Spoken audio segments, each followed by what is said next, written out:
Hi students, this is Surendra Bharti. Welcome to Aryabhatta classes. कैसे हैं? अच्छे होंगे। Keep learning with Aryabhatta classes. आज का वीडियो प्रारंभ करने से पहले मैं आपको रिमाइंड करवा देता हूं कि आप लोग मेरा चैनल सब्सक्राइब करें तथा बेल आइकन को प्रेस करना नहीं भूलें, जिससे कि कंटेंट लगातार मिलते रहे। आज का हमारा वीडियो रहेगा डेरिवेटिव्स पे। हम स्टार्ट करते हैं। Derivative, how to find derivative of function. How to find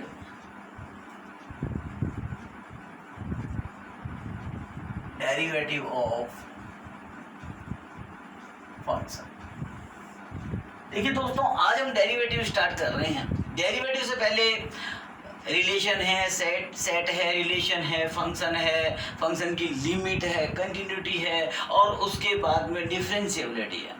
in सब के अंदर जो है उसके बाद में हम किसको पढ़ते हैं? फंक्शन के डेरिवेशन को पढ़ते हैं। तो डिफरेंशिएबिलिटी से जो डिफरेंशिएशन का फॉर्मूला है वो हमें मिलता है और उसकी सहायता से हम किस प्रकार से किसी फंक्शन को डेरिवेट करते हैं, उसका डेरिवेशन करते हैं या उसका डिफरेंशिएशन करते हैं, वो मैं आपको आज यहाँ समझाऊंगा। तो देखिए, अगर हम किस पे चलते हैं? सीधे डिफरेंशिएबिलिटी पे चलते हैं। तो वहां से हम इसका फॉर्मूला उठाते हैं। Formula for differentiation.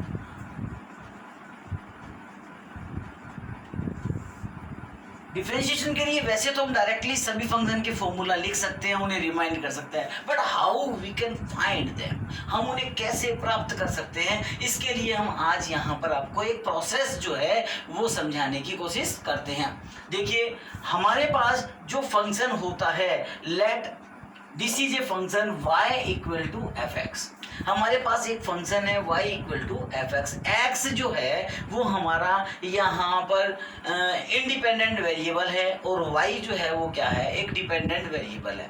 अब हम भली प्रकार से जानते हैं कि हम जैसे जैसे इंडिपेंडेंट वेरिएबल में चेंजेज करेंगे, अकॉर्डिंग टू दैट y यानी कि डिपेंडेंट वेरिएबल में भी क्या होंगे? चेंजेज होंगे। तो हम यहाँ सपोज कर लेते हैं, late independent variable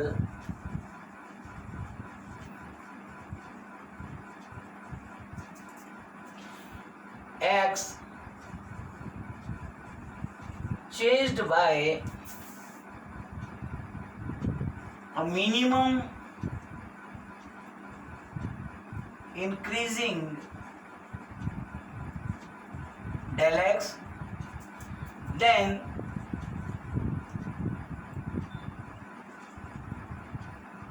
y, mean to say dependent variable, is also changed by del y. So the function become y plus del y is equal to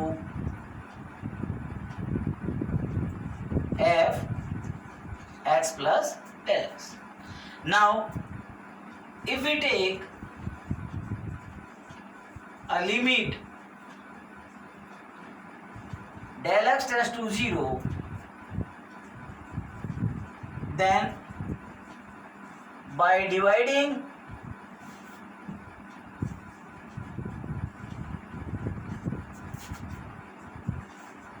the term after subtracting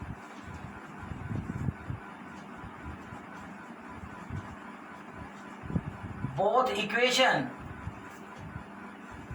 del y upon del x, limit del x tends to 0 is equal to limit del x tends to 0 f of x plus del x minus f of x upon del x. That is a formula. That is a formula for differentiation of any function. If it is increases, that is known as right derivative, and if it is decreases, then it is known as left derivative. This one is directly written by dy upon dx, that is mean to say यानी इसका अर्थ है कि y जो है उसका x के सापेक्ष अवकलन। अब हम इस चीज को थोड़ा सा हिंदी में समझ लेते हैं कि यदि हमारे पास x वेरिएबल है और उसमें हम एक बहुत ही मिनिमम डेल एक्स इंक्रीजिंग लेते हैं, तो डिपेंडेंट वेरिएबल y जो है वो भी डेल y से क्या हो जाता है, चेंज हो जाता है। देखिए अगर ये चेंज हो जाता है तो अगर हम इस इक्वेशन में से इसको क्या करते हैं, सब्ट्रैक्ट करते हैं, क्योंकि डेरिवेशन का मतलब डिफरेंशिएशन का मतलब डेरिवेटिव का मतलब जो होता है उसका अर्थ होता है that there is a tangent passing through that point. यानी एक किसी भी फंक्शन के कर्व पर एक ऐसा पॉइंट जो है जिस पर टेंजेंट ड्रॉ किया जा सके, इसका मतलब हम उसका क्या कर सकते हैं, डिफरेंशिएशन कर सकते हैं उस पर्टिकुलर पॉइंट पर।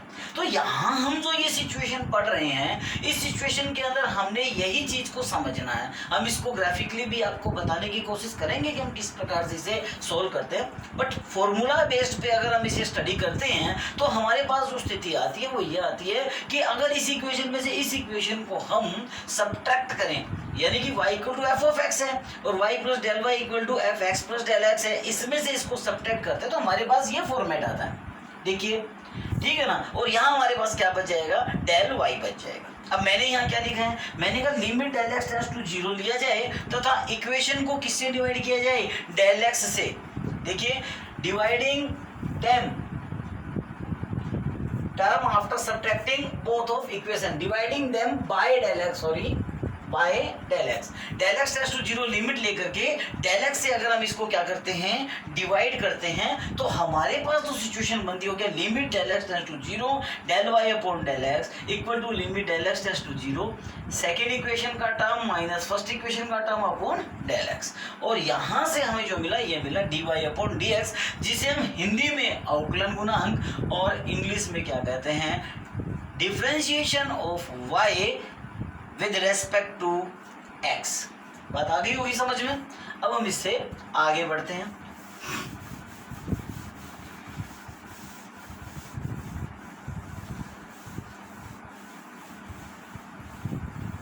अब इसी चीज को मैंने अभी कहा था ग्राफिकली, तो मैं ग्राफ से आपको बताने की कोशिश करता हूं। सपोज कर लेते हैं ये आपके पास x एक्सिस है, ये y एक्सिस है। सपोज कर लिया y equal to F of X है, हमारा एक क्या है, फंक्शन है, और हमारे पास एक इस तरह का ग्राफ है। किसी भी फंक्शन का हमारे पास एक इस तरह का क्या है, ग्राफ है। अब सपोज कर लेते हैं कि अगर हमारे पास ये एक पॉइंट है, ये एक पॉइंट है, इस पॉइंट पे हमारे पास वैल्यू है x इक्वल टू a। हम सपोज कर लेते हैं, डिफरेंशिएबिलिटी को समझने के लिए हमें ये थोड़ा सा समझना पड़ेगा। x equal to a suppose कर लेते हैं, और यहाँ इसके बिल्कुल पास थोड़ा और ऊपर ले लेते हैं, इसको अपने थोड़ा सा और ऊपर ले लेते हैं, ये यहाँ ले लेते हैं ताकि बनाने में आसानी रहे। x इक्वल टू a और इसके बिल्कुल पास यहाँ पर एक पॉइंट ले लेते हैं अपने, ये हमने ले लिया x इक्वल टू b। अब अगर हम इस टर्म को थोड़ा सा, या इसको मैं यूं कर देता हूं, यहाँ a प्लस डेल ए ले लेता हूं, ये डिस्टेंस ताकि समझ में आ जाए। अगर इसे डिस्टेंस को मैं मिनिमम करता हूँ, मिनिमम मतलब ये कहाँ जाएगा, बिल्कुल इसके पास है, क्योंकि मैं क्या ले रहा हूँ, डेल ए टेंड्स टू 0 ले रहा हूँ। यहाँ बहुत ही सिंपल सी बात है, जो टर्म मैं ले रहा हूँ उसको मैं यहाँ ऐड कर रहा हूँ, इसको समझ लेना, ठीक है ना। या मैं इसको यहाँ एक्स ही लिख देता हूँ, इजीली रहेगा आपके पास, ये एक्स लिख देता हूँ और ये एक्स प्लस क्या लिख देता हूँ, डेल एक्स लिख देता हूँ। तो मेरे पास यहाँ क्या आ गया, देखिए यहाँ पर मेरे पास पॉइंट है एक्स और वाई का वैल्यू है मेरे पास एफ ऑफ एक्स। यहाँ पर मेरे पास पॉइंट है एक्स प्लस डेल एक्स और y का वैल्यू है मेरे पास F of X plus del X. अब बड़ी ही आसानी से मैं ये कहता हूँ कि ये क्या है, डिफरेंशिएबल है। डिफरेंशिएबल होने का मतलब है यानी इस पे एक टेंजेंट खींचा जा सकता है। अब ये जो डिस्टेंस मैंने यहाँ शो करने के लिए दूरी पे बताया है, ये डेल एक्स बहुत ही मिनिमम है। जब ये पास है तो देखिए यहाँ से ये एक पॉइंट, अगर ये दूरी डेल एक्स, इन दोनों का अंतर जो है वो कितना है, डेल एक्स है, और ये टेंड्स टू क्या, जीरो। अगर ये जीरो हो जाता है तो ये यहीं पर आ जाएगा, और यहीं पर आ जाएगा तो एक टेंजेंट जो है वो खींचा जाना क्या हो जाएगा, पॉसिबल हो जाएगा। अब टेंजेंट जब खींचा जा रहा है तो उस स्थिति में मेरे पास टेंजेंट का फॉर्मूला क्या होता है, मैं भली प्रकार से जानता हूं कि टेंजेंट यानी m इक्वल टू मेरे पास क्या होता है, tan थीटा। होता है कि नहीं होता, ये हमने क्वालिटी उसमें कोऑर्डिनेट ज्योमेट्री के अंदर पढ़ा हुआ है, m equal to tan theta होता है। अब मैं अगर इसको यहाँ कैलकुलेट करता हूँ, बड़े ध्यान से समझना है, तो मुझे क्या मिलेगा, मुझे मिलेगा dy upon dx। tan theta को स्लोप से रिप्रेजेंट किया जाता है, dy अपॉन dx। अब मुझे क्या मिला, y2 मतलब f x plus del X minus F of X upon x2 minus x1 यानी डेल एक्स। अब अगर मान लीजिए मैं dy अपॉन dx को रिप्रेजेंट कर रहा हूं, इसको डेल एक्स के अकॉर्डिंग दिखाना चाहूं तो मैं लिख सकता हूं limit del X tends to zero, क्योंकि मैंने लिमिट लगाया तभी तो ये वैल्यू बनी। ये टर्म तो मेरे पास ऑलरेडी नोन है, मेरे पास ये वैल्यू आई कहां से, क्योंकि मैंने डेल एक्स टेंड्स टू क्या लिया, जीरो। अब डेल एक्स टेंड्स टू मैं जब जीरो लूंगा तो मेरे पास आया del Y upon del X equal to, sorry यहाँ भी लिमिट लूंगा मैं, del X tends to zero, और ये आ गया मेरे पास F X plus del X minus F X upon del X. देखिए डेरिवेटिव में मैंने आपको ये बात बताई थी, जब हम फॉर्मूला के अकॉर्डिंग बना रहे थे तो मैंने बताया था ये हिंदी में अवकलन गुणांक कहलाता है, लेकिन यह किसी भी कर्व के पर्टिकुलर पॉइंट पर खींची गई टेंजेंट यानी स्पर्श रेखा को भी क्या करता है, रिप्रेजेंट करता है। इसका मतलब अगर किसी कर्व के किसी बिंदु पर स्पर्श रेखा खींची जा सकती है, टेंजेंट बनाया जा सकता है, तो इसका सीधा सीधा मतलब है कि उस बिंदु पर फंक्शन का अवकलन भी प्राप्त किया जा सकता है। अवकलज प्राप्त करने का मतलब होता है कि अवकलन गुणांक प्राप्त करना। अवकलन गुणांक का मतलब होता है dy अपॉन dx। ये हमारा इसका क्या होता है, ज्योमेट्रिकल इंटरप्रिटेशन होता है। इस तरह से हम इसे बेहतरली समझ सकते हैं।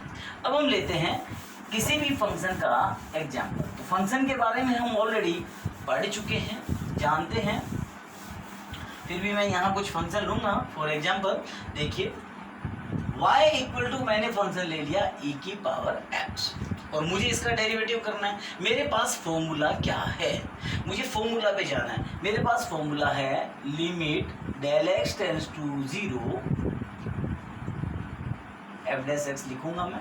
एफ डैश एक्स का मतलब है फंक्शन। एक बात यहाँ और बता दूं मैं, dy अपॉन dx को हम एफ डैश एक्स भी लिख सकते हैं, y डैश भी लिख सकते हैं, y1 भी लिख सकते हैं। These are different method to show differentiation of any function. इस तरह से हम उसे क्या कर सकते हैं, रिप्रेजेंट कर सकते हैं। इसका मतलब है y फंक्शन का x के रेस्पेक्ट में डिफरेंशिएशन यानी अवकलन। अब आते हैं फॉर्मूला पे, F dash X equal to limit del X tends to zero F X plus del X minus F of X upon del X. यहां से हम इसे क्लियर करते हैं। हमारे पास f of x equal to F of x बराबर क्या है, e की पावर x। तो x plus del x function के अंदर रख देंगे। यहाँ पर अगर आपको नहीं समझ में आ रहा तो हम इसे एफ एक्स बराबर लिख सकते हैं, there is no confusion. Limit del X tends to zero. अब यहाँ कैलकुलेट करते हैं तो e की power x plus del X minus e की पावर x अपॉन में डेल एक्स। ये हमारे पास एफ डैश एक्स का वैल्यू आ गया। सेकेंड सिचुएशन लेते हैं, next term del X limit, sorry del X tends to zero, limit del X tends to zero. यहां से हम e की पावर x को क्या कर सकते हैं, कॉमन निकाल सकते हैं। तो पीछे क्या बच गया हमारे पास, e की power del X minus 1 upon del X. हम भली प्रकार से जानते हैं क्या कि limit x tends to zero e की power x minus 1 upon x अगर होता है तो इसका वैल्यू क्या होता है, 1। यहाँ limit del X tends to zero है तो e is to power del X minus 1 upon del X है, इसका वैल्यू क्या हो जाएगा, 1 हो जाएगा। The term become F dash X is equal to is to power X into 1 that is is to power X. यानी e की power x का डिफरेंशिएशन क्या होता है, e की पावर x ही होता है। दूसरी बात लेते हैं, मान लिया एक एग्जांपल लेते हैं हम, F dash X equal sorry F X equal to sine X. F dash X तो निकालेंगे हम इसका, F X equal to sine X. अगर हमें इसका एफ डैश एक्स निकालना है तो एफ डैश एक्स लेंगे, लिमिट फॉर्मूला लिखूंगा मैं पहले, डेल एक्स टेंड्स टू 0। यहाँ पर देखो मैं इस फॉर्मूला को अगर यूज करता हूँ तो सीधा वैल्यू लिख सकता हूँ, sine X plus del X minus sine X upon del X. बहुत ही सिंपल फॉर्म में मैंने इसे लिया। अब देखो आप जानते हो ट्रिग्नोमेट्रिक पढ़ा है, साइन ए प्लस बी का फॉर्मूला हमें अच्छे से आता है, हम उसे भी यूज कर सकते हैं। साइन सी माइनस साइन डी का फॉर्मूला भी हमें अच्छे से आता है, हम उसे भी यहाँ इजीली रिप्रेजेंट कर सकते हैं। तो साइन सी माइनस साइन डी हमारे लिए यहाँ क्या रहेगा, इजी रहेगा, हम उसको क्या कर लेते हैं, यूज कर लेते हैं। देखो क्या होता है, limit del X tends to 0। हमारे पास पहला एंगल जो है वो बड़ा है और दूसरा क्या है, छोटा है, इसलिए हमारे पास जो कैलकुलेशन रहेगी वो क्या रहेगी, साइन माइनस साइन। मतलब हमारे पास जो कैलकुलेशन रहता है वो रहता है सीडी फॉर्मूला के अकॉर्डिंग, 2 कोस सी प्लस डी बाय 2, क्योंकि x प्लस एक्स 2x हो जाएगा और साइन c माइनस डी यानी डेल एक्स बाय 2, क्लियर। और अपॉन में हमारे पास है डेल एक्स। यहां से हम जानते हैं, क्या जानते हैं, limit del X tends to 0 cos of x plus del X by 2 sine del X by 2 del X by 2। ये 2 जो कहाँ चला गया, अपॉन में चला गया। अब हम क्या जानते हैं, हम जानते हैं limit x tends to 0 sine x upon x equal to 1, ये हम जानते हैं। तो यहाँ साइन x वेरिएबल है अपॉन x, ये क्या हो गया 1। लिमिट और करते हैं, लिमिट और करते हैं तो हमारे पास क्या आ गया, f डैश x और ये आ गया कोस ऑफ x प्लस 0/2, ये हो गया 1 is equal to cos of x। तो साइन x का डिफरेंशिएशन जो होता है वो क्या होता है, कोस ऑफ x होता है। इस तरह से हम विभिन्न प्रकार के जो भी हमें फॉर्मूला लिखूंगा, जो भी हमारे पास फंक्शन है उनका हम डिफरेंशिएशन आसानी से लिख सकते हैं और बना सकते हैं। That is the way how to find differentiation of function.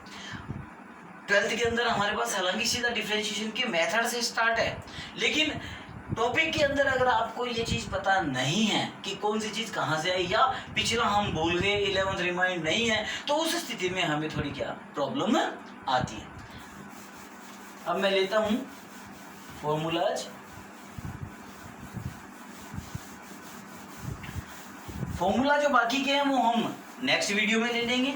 अभी मैंने आपको मेथड बता दिया है किस तरह से हम जो है वो डेरिवेटिव जो है फंक्शन के वो बनाते हैं, किस तरह से इसका डिफरेंशिएशन निकालते हैं।